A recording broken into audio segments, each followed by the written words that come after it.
Ребят, всем привет! Сегодня у меня УАЗ Патриот.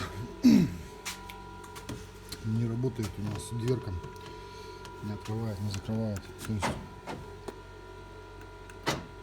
так закрывает, а это нет. Лезем сначала, как обычно, в пространство между дверью и стойкой. Видим, провода сломаны. Причем они уже все скоро закончатся, эти провода все. Вот сейчас что делаю? Перепаливаю провода кусок отсюда вот до сюда, и потом уже смотрим на работоспособность непосредственно замка. Если работает, значит получилось. Если не работает, значит ищем, почему не работает сам замок. Вот. Ну и, конечно, вся боль УАЗиком. Ладно, что. Я даже саморез открутить не могу.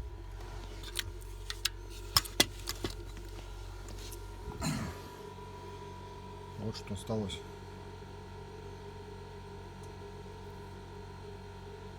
Как его сожрала коррозия. Он вот здесь был вкручен. А машина всего лишь навсего 2014 года. И она уже сгнила просто-напросто. Печально, конечно, но от этого никуда не уйти. Хочу свечок починить. Ладно, буду перепаивать. Сейчас дверку разберу. Какие-то разберу. Буду смотреть, что можно с проводами сделать. Все, получилась вот такая красивая змейка. Вот, все в гофрочке, все аккуратно. Получается как? Вот здесь у меня пайка, вот здесь у меня пайка.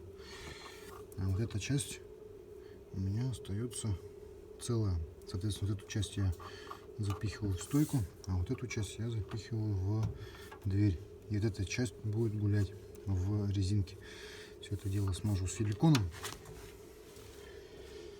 Все, сейчас собираю, буду проверять и посмотрю, если замок работает в двери, значит на этом мы ремонт заканчиваем.